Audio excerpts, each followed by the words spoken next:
It all started on January 1st, 2009, when I boarded the plane headed for Sevilla, Spain. At that time, I didn't know what was ahead of me. All I knew was what I was leaving behind. Well, almost 5 months later, it's hard to believe I'm saying goodbye. Although my Spanish is not as fine-tuned as I had hoped it would be, it's the experiences that I have had that have really had an impact on my life. First impressions are always important, but it's getting to really know a place that truly matters. Every day I learn more about the city that I have fallen in love with. Upon arrival at my host family's house, I was a nervous wreck. However, when the door opened and I saw the smiling faces of Tato and Macarena, all of my fears were put to rest. I also heard children in the background, so I knew then I would feel at home. It took me about an hour or so to realize that there were in fact 3 children, not just 2.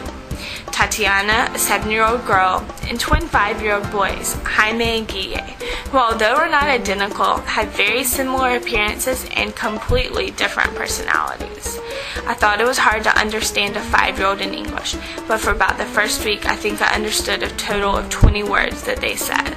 Luckily, now I'm able to hold a conversation with all of them and even play with boats and princesses. I was immersed in my first true Spanish cultural experience within the first couple of days. Los Reyes Magos came to visit on January 6th, bringing presents to all of the families. The night before, there's a huge parade of floats where candy is thrown out. Beware of the flying candy, or that what is left on the streets. The end of my first month abroad came with a visit from my parents. I was lucky enough to be able to show them around my new home and have them be a part of this experience. We spent some time traveling around Andalusia, being typical tourists, taking in all of the sights and continuing to enhance our knowledge of the Spanish culture. By the end of their visit, I was thoroughly impressed with how much Spanish they had learned. February and March brought more traveling. I can now check Barcelona, Valencia, Lisbon, Granada, Jerez, Gibraltar, and everywhere in between off of my to-see list. The little white pueblos are just as cute and charming as is the fast-paced city life of the bigger cities. Staying in hostels, figuring out the train systems, and getting lost in strange cities are all part of the experience. However, it wasn't just play with no work. I started to tutor a 7-year-old girl in English. I can definitely say that this was one of the most challenging parts of my experience, as everyday words became hard to define. The highlight of April was a 6-day adventure to Morocco and Semana Santa. If you had told me before this trip that I would spend a night in the Sahara Desert or would ride a camel, I would not have believed you. Seeing the culture of Morocco and then comparing it to not only my own culture, but the culture that I have adopted was incredible. It taught me a lot about the knowledge of different languages. Most of the people we encountered there knew 6 or 7 different languages. Semana Santa was definitely a cultural experience at its finest. Seeing all of the pasos or floats and the dedication that goes into each one was magnificent.